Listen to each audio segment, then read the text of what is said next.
From tragedy to triumph, right now an inspiring update for Kilee Brookbank. You may remember the house explosion and fire in Georgetown at her home 3 years ago. She was severely burned, and she gave Shriners Burns Hospital in Cincinnati credit for her strong recovery. Now, through her foundation's annual golf outing and other fundraisers, she's now raised more than $200,000 for Shriners, becoming its #1 fundraiser. I love being an ambassador for Shriners because I get to go and talk to kids who have been in my situation before, and they may be in like the beginning stages of my situation and they need somebody to guide them and to help them, and that's kind of what I'm there for. WCPO.com reporter Lucy May, you've been following Kilee's story really since the beginning, and we've interviewed her together as well. So how is she doing? You just spoke with her. She is doing so well. I mean, last time you and I talked to her together, she was a senior in high school. She was stressed out about the end of senior year. Her book was just coming out. Now, believe it or not, she's a sophomore at Xavier. She just declared a communications major. Okay.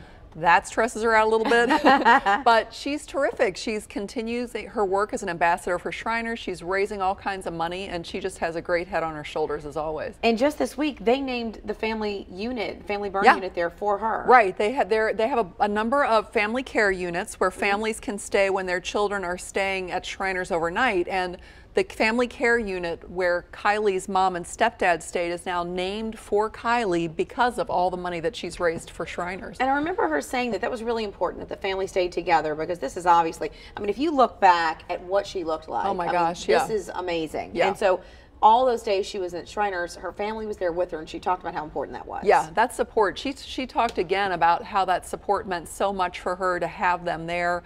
The support she received at Shriners, I mean, the burn itself is not only very painful, but just the treatment, the recovery, the surgeries, all the therapies afterwards. It's a very difficult process, so having the families there on site is huge. You mentioned that she put out her book a couple of years ago. It's called Beautiful Scars, and she's got an updated version of it. She's updating it. It's a life redefined now.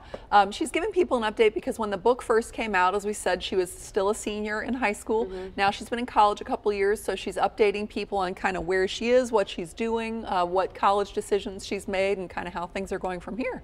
And much like our own Lucy May, delving into the world of children's books. She's talking about her dog, Digger. Tell us this story. Now, her little dog, who's so cute, she credits Digger for saving her life, because after this explosion in the house, she was unconscious, and Digger just stayed by her side and barked until she came to, and then she and Digger and her other dog, who wasn't real helpful, they all got out of the house. They were fine. I mean, not fine, but they all survived. So Digger's really a hero, and whenever she goes and speaks to little kids especially, they want to know more about Digger. So she wrote this book, Digger the Hero Dog. That's going to come out in May, and she's real excited about that. And so now Digger's got, top dog priority. Right, in the exactly, house. exactly. Well, all of this you can find out more right now. Lucy's article and all of her articles on Kilee are on WCPO.com. Thank you for